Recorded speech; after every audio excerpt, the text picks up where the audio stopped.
오늘 우리에게 주시는 하나님의 말씀은 고린도전서 9장 19절에서 27절입니다. 고린도전서 9장 19절에서 27절입니다. 내가 모든 사람에게 자유로우나 스스로 모든 사람에게 종이 된 것은 더 많은 사람을 얻고자 함이라. 유대인들에게 내가 유대인과 같이 된 것은 유대인들을 얻고자 함이요, 율법 아래에 있는 자들에게는 내가 율법 아래에 있지 아니하나 율법 아래에 있는 자같이 된 것은 율법 아래에 있는 자들을 얻고자 함이요, 율법 없는 자에게는 내가 하나님께는 율법 없는 자가 아니요 도리어 그리스도의 율법 아래에 있는 자이나 율법 없는 자와 같이 된 것은 율법 없는 자들을 얻고자 함이라. 내가 약한 자들에게 내가 약한 자와 같이 된 것은 약한 자들을 얻고자 함이요, 내가 여러 사람에게 여러 모습이 된 것은 아무쪼록 몇 사람이라도 구원하고자 함이니, 내가 복음을 위하여 모든 것을 행함은 복음에 참여하고자 함이라. 운동장에서 다름질하는 자들이 다 달릴지라도 오직 상을 받는 사람은 한 사람인 줄을 너희가 알지 못하느냐. 너희도 상을 받도록 이와 같이 다름질하라. 이기기를 다투는 자마다 모든 일에 절제하나니 그들은 썩을 것을 승리자의 관을 얻고자 하되 우리는 썩지 아니할 것을 얻고자 하노라. 그러므로 나는 다름질하기를 향방 없는 것 같이 아니하고 싸우기를 허공을 치는 것 같이 아니하며, 내가 내 몸을 쳐 복종하게 함은 내가 남에게 전파한 후에 자신이 도리어 버림을 당할까 두려워함이로다. 이는 살아계신 하나님의 말씀입니다. 오늘 말씀의 제목은 그래도 끝까지 가야 할 길입니다 라는 제목입니다.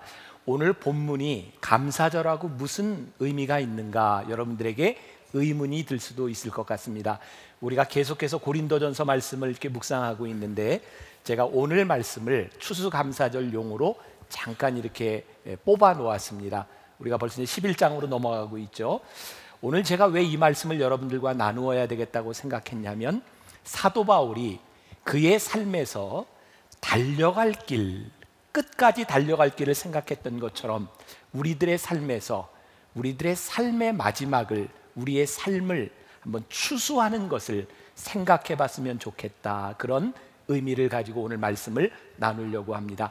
그래서 끝까지 가야 할 길, 우리들의 삶의 추수를 한번 생각해 보는 말씀이 될 것 같습니다. 얼마 전인데 요번 주에 제가 밤늦게 집으로 이렇게 들어가려고 오는데 로비에서 어떤 교인을 만났습니다. 자기소개를 하는데 저는 만나 교인은 아닙니다, 타교인인데, 그러면서 한 가지 저에게, 목사님 이게 어떻게 대답해야 될지 모르겠는데 남편이 친구를 전도하는데 전도가 잘 안 될 뿐만 아니라 그 남편 친구가 그런다는 거예요. 이렇게 지옥 간다, 이렇게 천당 간다, 이런 얘기 하는데 나는 지옥 가도 된다고. 아니 다른 사람들 다 가서 사는데 내가 왜 못 사냐고. 사는데 그냥 같이 가서 살면 되지. 그렇게 얘기하는 사람한테 어떻게 대답해야 될까요? 제가 대답할 말이 없더라고요. 그냥 한번 가보라 그러세요. 얼마나 살만한지.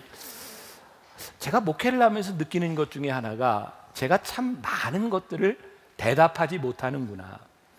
여러분들의 삶에도 지금 여러분들이 일어나고 있는 많은 문제들을 여러분들이 명쾌하게 대답할 수 있는 것은 아니라고 생각해요. 때로는 우리들이 이해할 수 없는 일들이 우리들에게 참 많이 일어나고 있습니다. 그런데 한 가지 분명한 게 있습니다. 우리들의 인생에 우리들이 대답하지 못한다 할지라도 내가 가고 있는 그 길이 옳으냐, 내가 옳은 길을 끝까지 가고 있느냐에 대한 확신은 우리들에게 있어야 하지 않겠는가.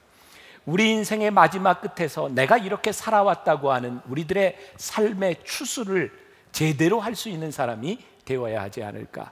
지난 4월에 저는 우리 교인들과 함께 국내 성지순례를 하면서 처음 방문했던 곳이 양화진이었습니다. 제가 종종 이야기하죠. 그 양화진에는 선교사들의 무덤이 있습니다. 그런데 양화진에 바로 들어가기 전에 그 앞에 천주교의 성지인 절두산이 있습니다. 그곳은 많은 사람들이 목이 잘렸던 곳이기도 합니다. 아주 묘하게 두 개의 성지가 있습니다. 하나는 예수를 믿는 것 때문에 목이 잘려 죽였던 순교자들이 있는 곳이고, 또 하나는 예수를 믿으며 끝까지 살다가 죽었던 사람들의 묘지가 있는 선교사의 묘역입니다. 두 가지가 있는 것 같아요. 예수를 믿는 것 때문에 죽을 수도 있고, 우리들이 예수를 믿는 믿음으로 끝까지 살다 죽을 수도 있는 것 같아요. 그런데 이 두 개의 무덤에 공통점이 있다면 그들 모두가 그들이 살았던 삶을 떠나 하나님 말씀에 순종하며 순종의 삶을 살다가 죽었다는 것입니다. 저는 오늘 여러분들에게 그리고 저에게 이런 도전을 이렇게 드리고 싶어요. 우리가 묘지에 가서 숙연해지는 이유, 그 사람의 죽음 앞에서 그 사람의 삶을 바라보는 것처럼 누군가 우리의 죽음 앞에서 우리를 바라볼 때에 우리들을 어떤 모습으로 보게 될 것인가. 종종 우리는 산다는 표현을 합니다. 그러나 우리는 산다기보다는 매일 하루하루 죽어가고 있는 존재죠. 여러분들 하루를 살면 그만큼 죽음에 가까워지고 있습니다. 우리 모두가 이 죽음을 향해 달려가고 있다면, 마지막 때에 우리들이 추수의 때가 온다면 우리들은 어떤 모습이겠는가. 제가 국내 성지순례를 하면서 들렸던 곳 중에 하나가 서해안의 마량진이라는 곳이었습니다. 우리나라 선교 역사를 보면 1885년에 공식적으로 최초의 장로교와 감리교 선교사가 우리나라에 들어옵니다. 그 중에 감리교 선교사였던 아펜젤러 목사님은 불행하게도 일찍 세상을 떠나게 됩니다. 1903년에 성서 번역을 위해서 배를 타고 저 목포 쪽으로 향하다가 그 배가 화물선하고 부딪히게 됩니다. 젊은 나이에 거기서 죽죠. 그런데 이 아펜젤로 목사님은 미국에 있는 아이비리그의 좋은 대학을 다니면서 운동선수였다 그래요. 제가 듣기로는 수영을 했던 수영선수 출신입니다. 배가 부딪혔을 때, 침몰했을 때 이 목사님은 얼마든지 혼자 살 수 있는 사람이었습니다. 그런데 배 밑에 아직 나오지 못했던 한국의 어린 소녀를 구하러 들어갔다가 거기서 죽습니다. 우리는 아펜젤로 목사님의 죽음을 보며 순교라고 말하지 않습니다. 그분은 순직하셨습니다. 예수를 믿은 것 때문에 죽임을 당한 것이 아니라 예수를 믿는 것이 이렇게 사는 것이라고 그렇게 살다 죽은 사람, 우리는 그 죽음을 순직이라고 말을 합니다. 우리들의 삶의 순교라고 하는 것은 우리들의 인생의 목표가 될 수 없습니다.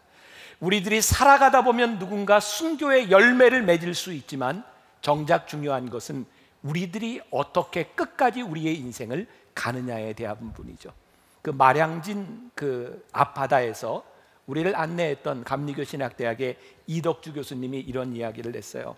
여러분, 혹시 여러분들이 차에 치여서 죽게 되는 일이 있거들랑, 여러분 상상을 해보세요. 우리들이 차에 탁 치여가지고 죽게 될 때, 우리들의 몸이 붕 떠오를 때 여러분 웃으세요. 마지막으로 여러분들의 얼굴을 기억하는 그 모습이 환한 모습이 될 수 있도록, 자, 차에 탁 쳐서 떠올라서 죽는 순간에 웃고 죽으세요. 그게 무슨 의미일까요? 우리들의 마지막 모습, 이것이 어떤 모습인가? 우리가 마지막까지 가야 될 그 모습이 어떤 모습인가? 이것이 우리들에게 너무너무 중요한 것이 아닐까? 사도 바울은 오늘 본문 말씀 19절에서 내가 모든 사람에게 자유로우나 스스로 모든 사람에게 종이 된 것은 더 많은 사람을 얻고자 함이라. 무슨 말인가요? 사도 바울에게는 마음에 소원이 있었어요. 내가 이 세상에 살아가며 내가 소원이 있다. 그래서 내가 이 소원을 위하여 내가 스스로 종이 되기로 결심했다. 그가 자유를 포기한 것이 아니라 그는 스스로 종이 되기로 그의 삶을 선택했다는 거예요. 자유라고 하는 것은 본질적으로 우리들이 어떤 상태에 있느냐에 대한 문제가 아니라 우리들의 삶을 우리들이 스스로 선택했느냐에 대한 문제가 아닐까요? 여러분들은 정말 무엇이 자유롭다고 느끼세요? 우리가 자유롭게 우리의 인생을 살아가면 욕망을 따라 자유롭게 살아가는 사람들은 욕망의 종이 되지만 우리들의 삶의 자유로운 선택을 통하여 삶을 결정하는 사람은 자유의 종이 됩니다. 그래서 사도 바울은 끊임없이 자기를 표현할 때 나는 은혜의 종이라고 말을 하고 있죠. 사도 바울을 보면서 저는 그런 생각을 합니다. 그는 인생에 참 성공한 사람이었다. 왜 그의 인생이 성공적이었을까? 그는 그의 길을 끝까지 갈 수 있었기 때문이죠. 성공하는 사람들에게는 특별한 성공하는 사람의 DNA가 있다는 생각을 합니다. 뭐 이런 얘기들 여러분 들어보셨죠? 올라가지 못할 나무는 쳐다보지도 마라. 저는 참 그게 안 좋은 말이라고 생각합니다. 우리들이 못 올라가더라도 쳐다보아야 합니다. 끝까지 그 길을 가야 합니다. 우리들에게 주어진 방향, 그것이 올바른 방향이라면 우리들이 끝까지 바라보며 그 길을 가야 합니다. 우리가 잘 아는 말씀이죠. 오늘 본문 24, 25, 26절 같이 한번 봉독해 볼까요? 다시 한번.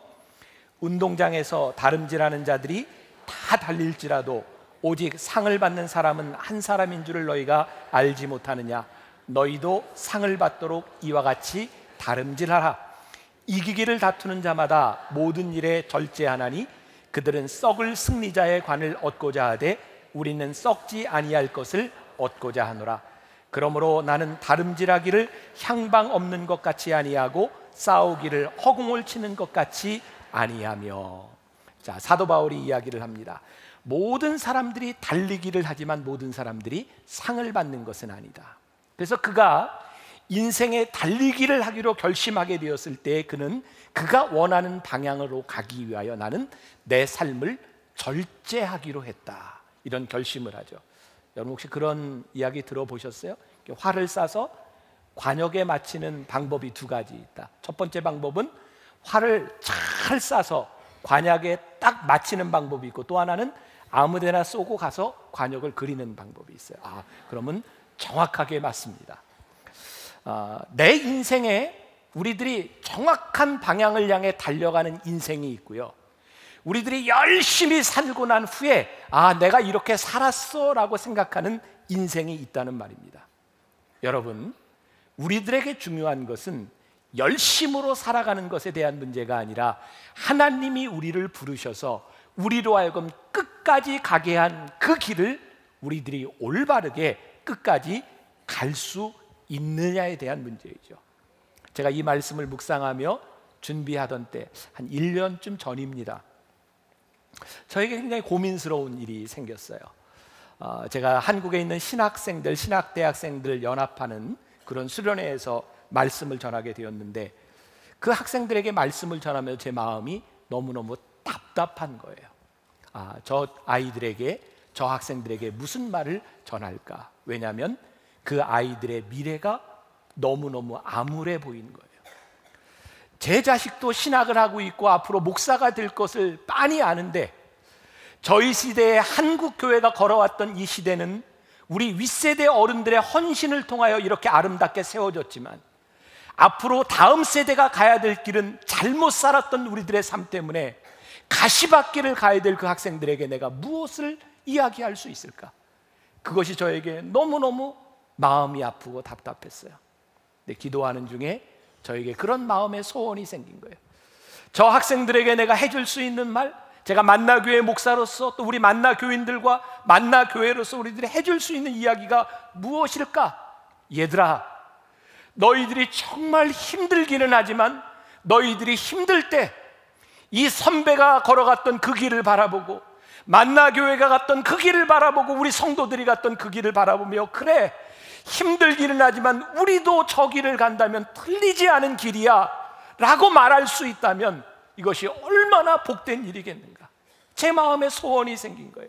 하나님, 우리를 부르신 이후 누군가를 실망시키지 않도록, 우리가 끝까지 이 길을 갈 수 있도록, 사명을 잃어버리고 타락하지 아니하도록 하나님 우리를 붙잡아 주셔서 누군가에게 길을 보여줄 수 있는, 이 길을 가면 나도 된다고 하는 것을 확신을 심어줄 수 있는 그 길을 끝까지 가게 하여 주옵소서.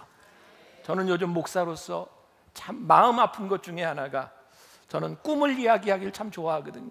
저는 이런 꿈이 있습니다, 우리 교회가 이렇게 됐으면 좋겠습니다. 근데 그런 꿈을 이야기할 때마다 사람들이 아멘, 참 좋은 꿈입니다, 이렇게 반응하지 않는다는 거예요.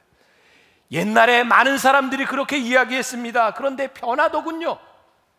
많은 사람들의 가슴 속에 남아있는 것이 뭐냐면 끝까지 그 길을 가지 못하고 변해버린 사람들의 모습, 그래서 더 이상 믿을 수가 없는 사람들의 모습. 그래서 저에게 이야기합니다. 목사님, 너무 쉽게 이야기하지 마십시오. 그 말 가운데는 당신도 변할 수 있습니다 라는 말들이 참 가슴 아프게 하는 거예요. 만일 우리가 꿈을 이야기했을 때 누군가 옆에서 끝까지 그 길을 지켜주고 그렇게 가면 안 됩니다, 우리가 가야 될 길은 이 길입니다, 이 길을 지켜야 합니다 라고 지켜줄 수 있는 사람들이 우리들의 믿음의 동역자가 된다면 참 좋을 텐데, 우리는 왜 이렇게 패배자가 되어버렸는가? 사도 바울은 그 길을 우리들이 끝까지 가기 위하여 우리들에게 절제가 필요하다고 말을 합니다. 오늘 본문 말씀 25절을 제가 다시 한번 봉독합니다. 이기기를 다투는 자마다 모든 일에 절제하나니 그들은 썩을 승리자의 관을 얻고자 하되 우리는 썩지 아니할 것을 얻고자 합니다. 우리의 머릿속에 있는 관념적인 그런 추상적인 길이 아니라 우리들이 하나님 앞에 부르심을 받은 이 길을 끝까지 가기 위해서는 우리들에게 절제가 필요하다는 거예요. 셀프 컨트롤. 여러분들에게 묻고 싶어요. 여러분들은 하나님께서 여러분들이 부르신 그 길을 위하여, 아니 저에게도 묻는 말입니다. 우리는 무엇을 절제하고 있는가? 아마추어와 프로의 차이를 누가 이렇게 이야기하죠. 아마추어는 내가 함께 경기하는 사람과 싸워서 이기는 걸 목적으로 삼는답니다. 이기면 된답니다. 프로는 누구와 이기는 것에 대한 문제가 아니라 자기와의 싸움이라는 거예요. 나를 극복하는 것이라는 거예요.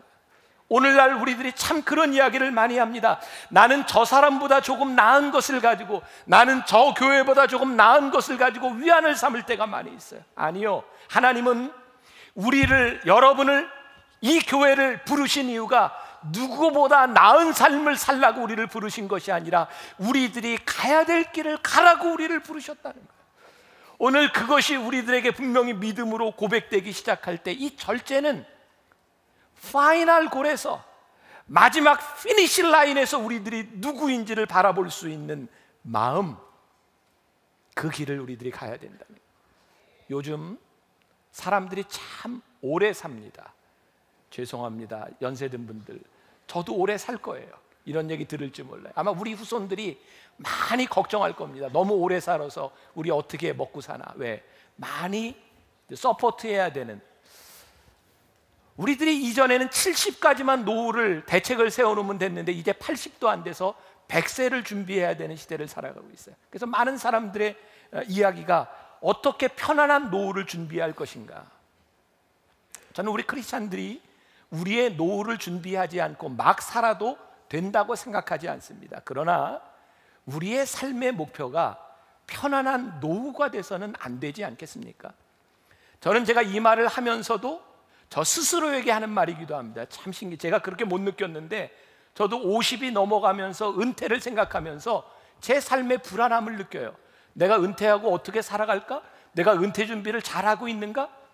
은퇴를 생각하는 것이, 노후를 생각하는 것이 잘못된 것이 아니라 우리들이 노후를 생각하는 것 때문에 우리의 인생이 달려갈 길을 제대로 달려가지 못하고 있다면 우리는 잘못 살아가는 것이 아닐까. 저희 교회에서 지난 10월에 의료 선교대회가 있었어요. 김수지 교수라고 유명한, 아마 이대에서 은퇴를 하신 분이, 간호학으로 유명한 호스피스를 이렇게 만들어서 많이 보급시킨 분이기도 하죠. 그분의 남편 장로님도 김인수 장로님이라고 참 유명한 신앙인입니다. 그분이 세상을 떠난 지도 오래되셨어요. 제가 그 의료 선교대회를 하는 어느 날 저녁에 함께 식사를 하는데 그분이 오셨어요. 아프리카에 가서 4년 동안 간호대학의 학장으로 사역을 하다가 돌아온 그분, 은퇴해서 나이가 이미 많이 든 그분이 너무너무 음식을 맛있게 먹는 거예요. 너무너무 맛있다고, 오랜만에 이 음식을 먹어본다고. 저는 그분의 모습을 보면서 은퇴한 이후에 저렇게 자기 인생을 멋지게 살아가며 저렇게 음식을 맛있게 먹을 수 있을까? 저는 그분의 삶이 은퇴라고 생각이 되어지질 않는 거예요. 그분이 지금도 달려갈 길을 달려가고 있다는 생각이 드는 거예요. 저에게 도전이 되었어요. 우리들의 삶의 은퇴를 어떻게 할 것인가가 목적이 아니라 끝까지 우리들의 삶을 어떻게 걸어갈 것인가, 우리의 삶의 추수를 어떻게 할 것인가. 지난 수요일 저희 교회 수요 예배가 저는 무척 감격스러웠다고 생각해요.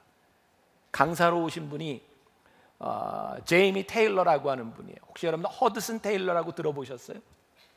1865년 중국 내지에 처음으로 내지 선교회가 만들어집니다. 허드슨 테일러라고 하는 분이 만들었어요. 그리고 150주년을 기념해서 행사를 갖게 되었는데 그분의 5대 손이 제이미 테일러입니다. 그분이 우리 교회에서 설교를 했어요. 그리고 제가 식사하면서 이야기를 들어보니까 그 아들이 또 신학을 공부하고 있다는 거예요. 여러분, 제가 지금 여러분들의 자식들이 신학을 하고 목회자가 되어야 뭐 이게 신앙의 전통이다, 뭐 피니시 라인을 가는 이런 말을 하는 것이 아니라 150년 전에 처음으로 중국 내지에 들어가서 설교를 했던 그 5대 손이 지금까지도 그 길을 달려가고 있다는 것이 저에게는 너무너무 감격스러운 일이었어요. 그 길을 가고 있구나. 여러분들의 부모 세대와 여러분들의 세대와 여러분들의 자식의 세대들이 하나님께서 우리를 부르신 그 부르심을 위하여 끝까지 그 길을 향해 가고 있다고 하는 그 믿음의 확신들이 우리들에게 있는가. 저에게 참 놀라웠던 것은 뭐 상상은 할 수 있었지만 그 당시에 영국에서 중국의 상해까지 선교를 하려고 배를 타고 가는데 걸린 시간이 딱 타서 내리는 데까지 163일이 걸린답니다. 우리들이 생각하는 것처럼 지금 비행기 2-3시간 타고 상해를 가고 12시간 비행기를 타면 아프리카를 가는 그런 낭만적인 상황이 아니라 그곳에 가기까지 163일 동안 배를 타고 갔던 그들의 삶에, 그를 부르셨던 그의 삶에, 중국에서 그는 허드슨 테일러는 아들과 딸과 부인이 32살에 병으로 다 죽습니다. 허드슨 테일러는 은퇴를 하고 나서 73살의 나이에 다시 남아있는 아들과 며느리를 데리고 중국에 들어와서 그 땅에서 죽습니다. 73살의 나이에. 그리고 자식들이 그 길을 이어갑니다. 하나님이 여러분들과 저를 어디에 부르셨는지 몰라요. 중요한 것은 우리를 부르신 그 부르심에 우리들이 끝까지 그 길을 가고 있느냐. 요즘 그런 얘기 많이 합니다. 요즘은 버텨야 돼.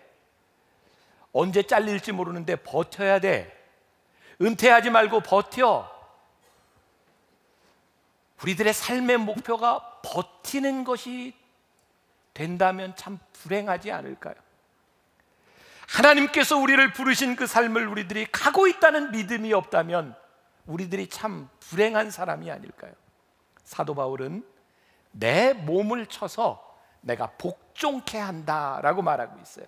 27절에 보니까 내가 내 몸을 쳐 복종하게 함은 내가 남에게 전파한 후에 자신이 도리어 버림을 당할까 두려워함이로다.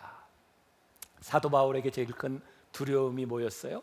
하나님이 나를 부르셨는데 내가 이 길을 끝까지 간다고 생각했는데 어느 날 바라보니 내가 버림받은 거예요.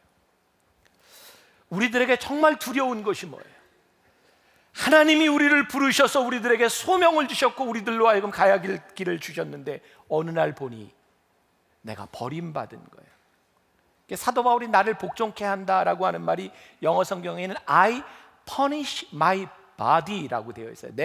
내 몸에 벌을 준다는 거예요. 근데 이 의미가 율법주의적인 그런 의미가 아닙니다. 사도 바울은 내 몸을 쳐서 나를 자꾸 이렇게 극기하려고 하는 것이 아니라 내가 욕망에 빠지지 않기 위하여 내 몸을 친다는 거예요. 이 표현은 소위 이제 권투할 때 사람들이 상대방의 눈밑을 때리는 그런 의미를 가지고 잽을 넣는 것을 의미하고 있습니다. 왜? 내가 공격받지 않도록 나를 끊임없이 절제하는 것. 사도 바울에게 있어서 정말 큰 숙제가 뭐였냐면 내가 인생을 끝까지 가다가 버림받지 않기 위하여 나는 욕망과 싸우고 있다는 거예요. 오늘 여러분들에게 또 하나의 도전을 드리고 싶어요. 여러분들이 하나님 앞에 올바른 부르심의 길을 가기 위하여 여러분들은 얼마나 여러분들의 욕망과 싸우고 있어요. 우리가 많이 들었던 이야기죠. 코끼리를 훈련시키는데 조련사들이 코끼리를 조련하기 위해서 쓰는 방법이 어린 코끼리를 나무에다가 이렇게 묶어놓고 훈련을 시킨답니다. 그래서 어린 코끼리는 힘이 없으니까 나무에 묶어놓으면 가다가 걸리면 안 가죠. 코끼리가 등치가 커지고 나서도 그 이상을 벗어나지 않는답니다. 우리가 또 많이 들었던 벼룩, 유리판을 놓고 벼룩이 이렇게 뛰는데 이렇게 막아놓으면 어느 정도 가다 보면 벼룩이 더 이상 뛰지 않는다는 겁니다. 여러분, 사도 바울에게 있어 자기의 몸을 복종시킨다고 하는 것이 무슨 의미였는지 아세요? 내가 끊임없이 내 욕망을 절제하며 나를 복종시키기 위하여 더 이상 내가 벗어나지 않기 위하여 욕망과의 싸움을 그가 끊임없이 하고 있었다는 거예요. 내 삶의 습관이 될 수 있도록 그는 끊임없이 자기를 절제하며 사명의 길을 가기 위해서 노력했다는 거예요. 제가 요즘 제 스스로 굉장히 이렇게 은혜를 받는 것 중에 하나가 있습니다. 요즘 제가 그런 여러분들의 고백을 할 수 있어요. 전 정말 만나교회 목사인 게 너무너무 행복하고 감사하고, 그래서 만나교회 목회 이외에 다른 것에는 제가 눈을 돌리지 않아도 된다라고 확신할 만큼 저는 저에게 제일 소중한 목회의 장이고 그것이 저에게 기쁨입니다. 근데 저는 정말 얼마 전까지만 해도 그랬던 것 같아요. 어디에서 많이 불러주고 제가 초청을 받고 그런 걸 참 좋아하면서 이렇게 거절하기가 참 힘들었던 것 같아요. 왜냐하면 내가 불림을 받고 내가 높아지고 누군가에게 인정받는 것이 저에게 참 중요했거든요. 그런데 제가 제 사역을 이렇게 좀 정리하고 제 삶에 무엇이 소중한가를 생각하면서 요즘은 제가 집회를 다닐 때 제일 중요하게 제일 많이 다니는 게 뭐냐면 돈을 안 받고 가는 집회예요. 어떻게 우리가 하는 MMP 교회에 그것도 불러서 가는 게 아니라 제가 스스로 가는 거예요. 제가 갑니다. 그리고 오늘 저녁에도 또 세종에 있는 작은 교회를 우리 교인들과 함께 갑니다.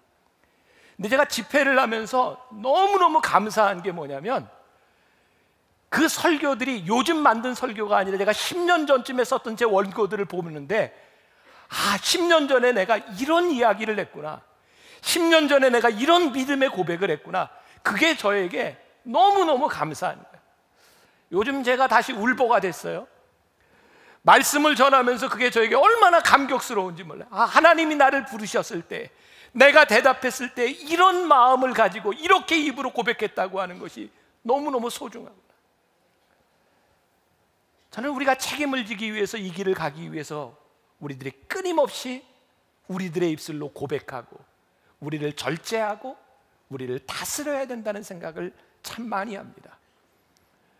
요즘 여러분들이 많이 겪는 교회에 대한, 지도자에 대한 그런 실망감? 젊을 때 저 목사님이 저러지 않았는데 왜 나이 들어서 저렇게 변할까? 그래서 이제 함부로 젊었을 때도 자기가 지킬 말을 하지 말라, 지키지 못할 말을 하지 말라고 하는 그런 이야기를 들 때마다 저는 이런 생각을 해요. 우리가 젊었을 때 믿음과 사명을 가지고 한 말이 있다면 그 말을 지키십시오. 언제부터인가 우리들이 퇴로를 만들어 놓고 변할지 모르니까, 지키지 못할지 모르니까 이 말을 하지 말라고 권면하고 있는, 그것이 조언인 것처럼 하고 있는 세상에서 살아가는 것이 아니라 사도 바울이 하나님 앞에 부르심을 받았을 때 그것을 지키기 위하여 끊임없이 하나님 앞에 자기를 절제하고 끊임없이 하나님 앞에 자기를 내어놓았던 것처럼 하나님께서 여러분들을 부르셨을 때 여러분들에게 주셨던 그 마음을 다시 회복하십시오. 그리고 우리의 입술로 고백하십시오. 이 말이 내가 한 말을 지키기 위해서 하나님께 대한 우리의 귀를 닫으라고 하는 말이 아닙니다. 하나님이 우리를 바꾸실 수 있습니다. 상황을 바꾸실 수도 있는 분이십니다.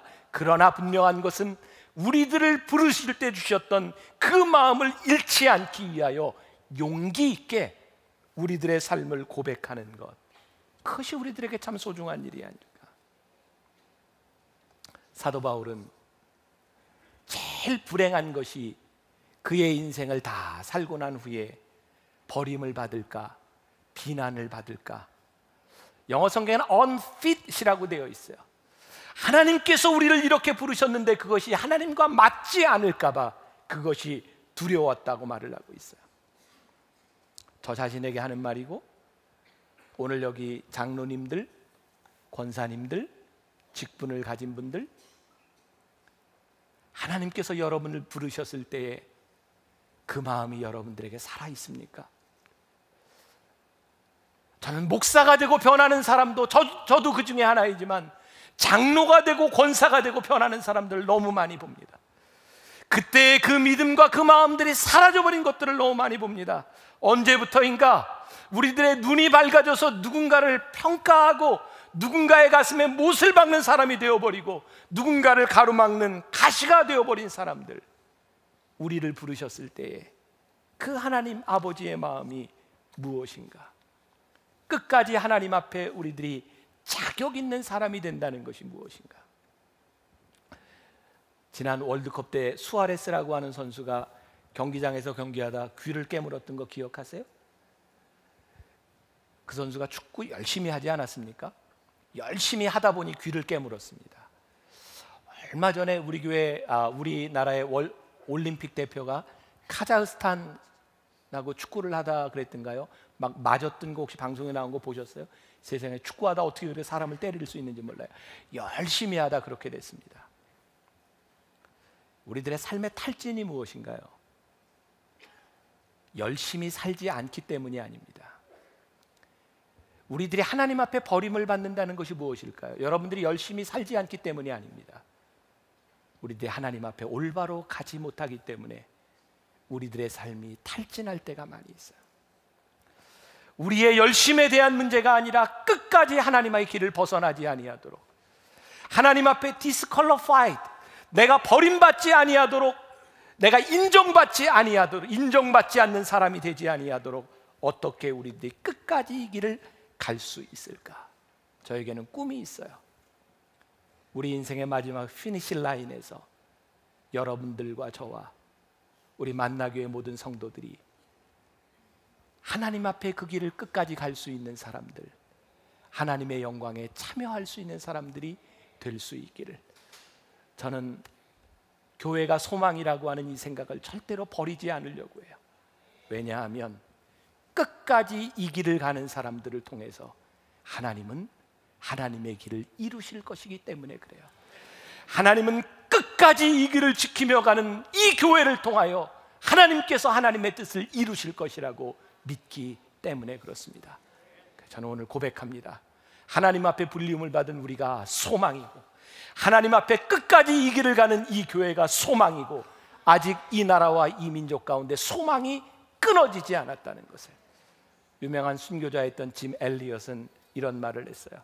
결코 잃어서는 안 되는 것을 얻기 위하여 영원히 가질 수 없는 것을 포기하는 사람은 절대로 바보가 아니다. 여러분들이 마지막 피니시 라인에서 하나님 앞에 영광스러운 자리에 서기 위하여 여러분들이 포기할 수 있는 것, 절대로 바보가 아닙니다. 끝까지 이 길을 갈 수 있기를, 끝까지 믿음의 길을 지킬 수 있기를, 끝까지 피니시 라인에서 영광스러운 자리에 있을 수 있기를 주님의 이름으로 간절히 소원합니다.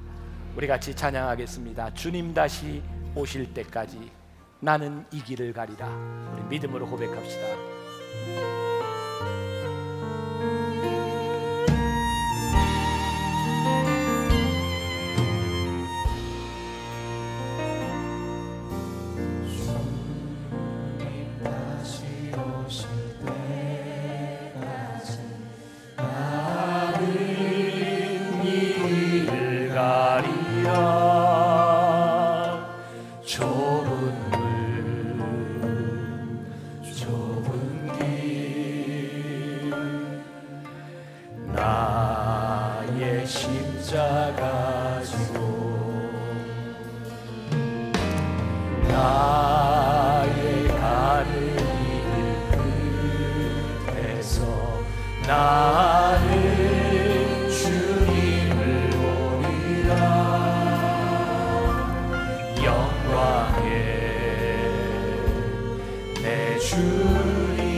나는 일어나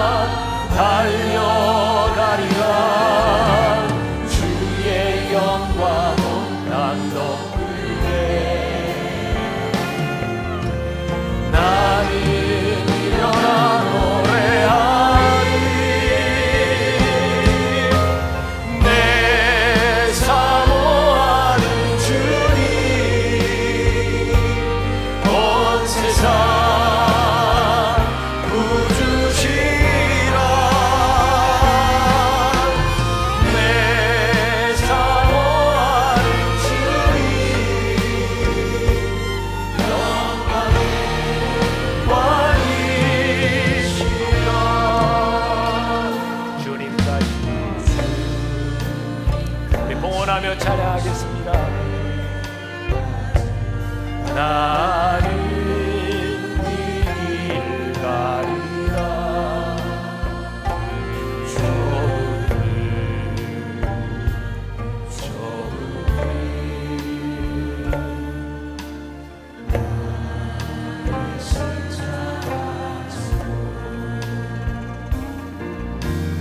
나의 가는 이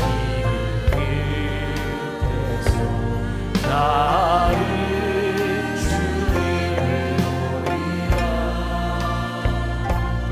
영광에 내 주님 나를 맞아주시니 주님 다시 오실 때까지 나를 일어나 달려나리라. 주의 영광 온 땅 덮을게.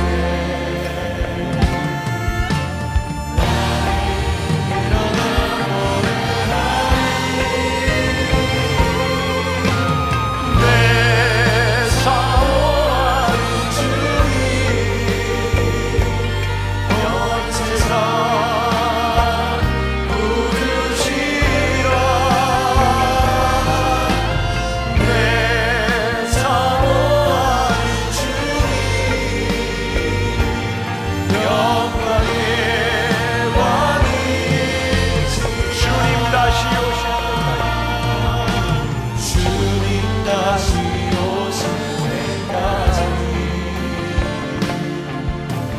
나를 일어나 달려나리라. 주의 영광 땅 덮을게. 나를 일어나 노래하리.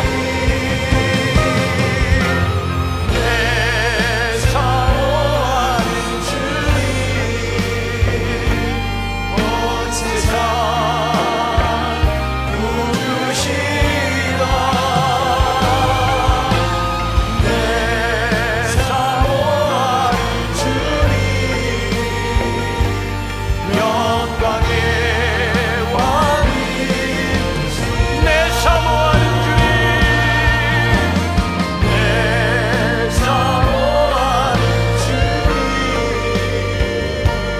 온 세상 부르시라. 내 사모하는 주님 영광의 왕이시라.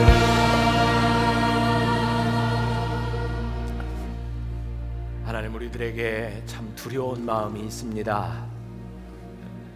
우리가 끝까지 이 길을 가야 할 터인데, 하나님 우리를 부르신 그 길을 가야 할 터인데, 마지막 때에 우리가 버림을 받지 않을까, 하나님의 부르심에 합당하지 못한 사람이 되지 않을까, 하나님 우리들의 마음 가운데 두려움이 있습니다. 사도 바울이 그 두려움으로 인하여 끝까지 하나님 붙들고 자기를 절제하고 끝까지 사명의 길을 갔던 것처럼, 하나님 우리가 그 길을 가기를 원합니다. 하나님, 언제부터인가 우리들이 사명의 길을 참 많이 떠나 있었던 것 같습니다. 우리를 부르셨던 그 마음을 잊고 살아갈 때가 참 많이 있었던 것 같습니다. 주님, 회복시켜 주셔서 하나님 마지막 때에 우리의 인생의 추수의 때에 우리가 서 있는 그 자리가 영광스러운 자리가 되게 하여 주옵소서. 주님과 함께하는 자리가 되게 하여 주옵소서. 하나님, 우리가 믿음으로 선포합니다. 아직도 그 길을 가는 사람들로 인하여 우리들에게 소망이 있고, 그 길을 지키는 사람들로 인하여 이 한국교회에 소망이 있고, 이 나라와 이 민족에 소망이 있음을 믿음으로 선포합니다. 오늘도 하나님 앞에 드려진 귀한 예물, 우리의 헌신들 귀하게 하나님 나라를 위하여 잘 쓰여지게 하시고, 하나님 나라를 위하여 쓰임받는 믿음의 손길들이 되게 하여 주옵소서. 지금은 우리 주 예수 그리스도의 은혜와 하나님 아버지의 무한하신 사랑과 성령의 인도하심이 끝까지 이 길을 가겠습니다. 마지막 때에 버림받지 않는 사람이 되겠습니다. 영광스러운 그 자리에 우리가 함께 있기를 소원합니다. 다짐하며 기도하며 이 세상으로 나가는 당신의 사랑하는 모든 백성들 위해 지금부터 영원까지 함께 하시기를 간절히 축원하옵나이다. 아멘.